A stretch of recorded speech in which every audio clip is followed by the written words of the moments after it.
जब हजरत मूसा अलैहिस्सलाम की विलादत हुई तो उनकी माँ ने उनको एक संदूक में रखकर उसे दरियाए नील में बहा दिया।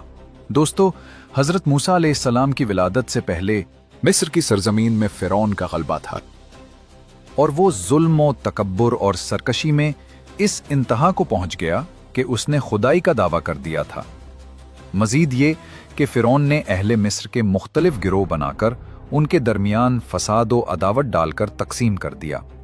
बनी इसराइल को उसने कमजोर करके अपना मुती व खादिम बनाकर रखा हुआ था और उनके साथ उसका सुलूक ये था कि वो उनके यहाँ पैदा होने वाले बेटों को ज़बह करवा देता और उनकी लड़कियों को खिदमतगारी के लिए जिंदा छोड़ देता था। बेटों को ज़बह करवाने का सबब यह था कि एक बार फिरौन ने ख्वाब देखा कि बेतल मुक़द्दस की तरफ से एक आग आई और उसने मिस्र को घेर कर तमाम किप्तियों को जला डाला, जबकि बनी इसराइल को कोई नुकसान नहीं हुआ। इस ख्वाब से उसे बड़ी वहशत हुई और जब काहिनों से ताबीर पूछी तो उन्होंने कह दिया, बनी इसराइल में एक बच्चा पैदा होगा जो तेरी हलाकत और बादशाही के जवाल का सबब बनेगा। यह सुनकर फिरौन ने हुक्म जारी कर दिया कि बनी इसराइल में जो लड़का पैदा हो उसे कत्ल कर दिया जाए। ये इसकी इंतहाई हमाकत थी। फिरौन का हुक्म जारी होने के बाद बनी इसराइल में पैदा होने वाले हर बच्चे को फिरौनी बड़ी बेदर्दी से ज़ुबाह कर देते और बच्ची को कुछ न कहते। ये सिलसिला अरसा दराज तक जारी रहा और हजारों नौमौलूद बच्चे मौत के घाट उतार दिए गए। कुदरत इलाही से इस कौम के बूढ़े यके बाद दीगरे मरने लगे। ये देखकर किप्ती सरदार घबरा गए और फिरौन से कहा, एक तरफ बनी इसराइल में बूढ़े लोग मुसलसल मर रहे हैं और दूसरी तरफ उनके बच्चे भी कत्ल किए जा रहे हैं। अगर यही सूरत हाल रही तो हमें खिदमतगार कहां से मिलेंगे। इस पर फिरौन ने हुक्म दिया कि 1 साल बच्चे कत्ल किए जाएं और 1 साल छोड़ दिए जाएं। चुनाचे जो साल छोड़ने का था उसमें हजरत हारून अलैहिस्सलाम पैदा हुए और कत्ल के साल हजरत मूसा अलैहिस्सलाम की विलादत हुई। हजरत मूसा अलैहिस्सलाम की वालिदा का नाम योहानस था। आप याकूब की नस्ल से थीं। अल्लाह ताला ने उन्हें ख्वाब जरिए या उनके दिल में ये बात डालकर इल्हाम फरमाया कि तुम हजरत मूसा अलैहिस्सलाम को दूध पिलाओ और जब तुम्हें ये खौफ लायक हो कि हमसाए वाकिफ हो गए हैं, वो शिकायत करेंगे और फिरौन उस फर्जंद को कत्ल करने के दरपे हो जाएगा, तो बेखौफ इसे मिस्र के दरियाए नील में डाल देना और उसके डूब जाने का अंदेशा न करना और उसकी जुदाई का गम न करना। हम उसे तेरी तरफ लौटा देंगे और उसे रसूल बनाएंगे। चुनांचे आप चंद रोज हजरत मूसा अलैहिस्सलाम को दूध पिलाती रहीं। आपकी बहन के सिवा और किसी को आप अलैहिस्सलाम की विलादत की इत्तला न थी। लेकिन जब कुछ दिन बाद वालिदा रज़ियल्लाहु अन्हा को फिरौन की तरफ से अंदेशा हुआ तो उन्होंने एक संदूक बनाया, उसमें रोई बिछाई, हजरत मूसा अलैहिस्सलाम को उसमें रखकर संदूक बंद किया और उसकी दर्जें रोगन कीर से बंद कर दी, फिर उसे दरियाए नील में बहा दिया।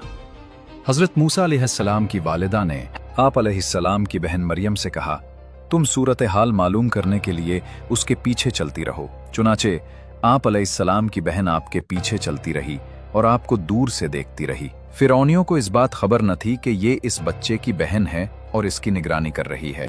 उस दरिया से एक बड़ी नहर निकलकर फिरौन के महल में से गुजरती थी। फिरौन अपनी बीवी आसिया के साथ नहर के किनारे बैठा था।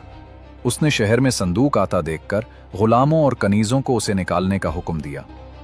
वो संदूक निकालकर सामने लाया गया और जब उसे खोला तो उसमें एक नूरानी शक्ल का फर्जंद, जिसकी पेशानी से वजाहत के आसार नमूदार थे, नजर आया।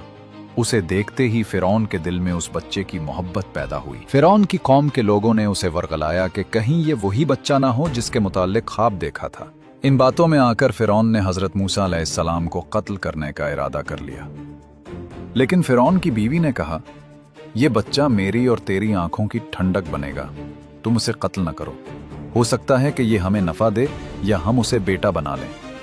फिरौन की बीवी आसिया बहुत नेक खातून थीं। अंबियाए किराम अलैहिस्सलाम की नस्ल से थीं। गरीबों और मिस्कीनों पर रहमो करम करती थीं। उन्होंने फिरौन से यह भी कहा कि यह बच्चा साल भर से ज्यादा उम्र का मालूम होता है और तूने उस साल के अंदर पैदा होने वाले बच्चों के कत्ल का हुक्म दिया है। इसके अलावा मालूम नहीं ये बच्चा दरिया में किस सरजमीन से यहाँ आया है और तुझे जिस बच्चे से अंदेशा है वो इसी मुल्क के बनी इसराइल से बताया गया है, लिहाजा तुम उसे कत्ल न करो। आसिया की ये बात उन लोगों ने मान ली और कत्ल से बाज आ गए। जब हजरत मूसा अलैहिस्सलाम की वालिदा ने सुना कि उनके फर्जिंद फिरौन के हाथ में पहुंच गए हैं, तो ये सुनकर आपका दिल बेकरार हो गया और करीब था कि वो हजरत मूसा अलैहिस्सलाम के मुताल्लिक जाहिर कर देती कि ये मेरा बेटा है। लेकिन अल्लाह ताला ने उन्हें ये इल्हाम करके उनका दिल मजबूत रखा कि वो हमारे इस वादे पर यकीन रखे कि तेरे इस फर्जंद को तुझे वापस लौटाएं। अल्लाह ताला ने हजरत मूसा अलैहिस्सलाम को अपनी कुदरत से रोक दिया कि वो अपनी वालदा के अलावा किसी और का दूध न ले। चुनाचे जिस कदर दाइयां हाजिर की गईं, उनमें से किसी की छाती आप अलैहिस्सलाम ने मुंह में ना ली। इससे उन लोगों को बहुत फिक्र हुई कि कहीं से कोई ऐसी दाई मयस्सर आए जिसका दूध आप पी लें। दाइयों के साथ आप अलैहिस्सलाम की हमशीरा भी ये हाल देखने चली गई थी और सूरत हाल देखकर उन्होंने कहा, क्या मैं तुम्हें ऐसे घर के मुताल्लिक बताऊं जो इस बच्चे की जिम्मेदारी ले ले और वो उसके खैरख्वाह भी हों? फिरौनियों ने ये बात मंजूर कर ली तो आप अपनी वालदा को बुलाने चली गईं। हजरत मूसा अलैहिस्सलाम फिरौन की गोद में थे और दूध के लिए रो रहे थे और फिरौन आप अलैहिस्सलाम को शिफकत के साथ बहला रहा था। जब आपकी वालदा तशरीफ लाईं और आपने उनकी खुशबू पाई तो आपको करार आ गया और आपने उनका दूध नोश फरमा लिया। फिरौन ने कहा, तुम इस बच्चे की क्या लगती हो कि उसने तेरे सिवा किसी के दूध को मुंह भी ना लगाया?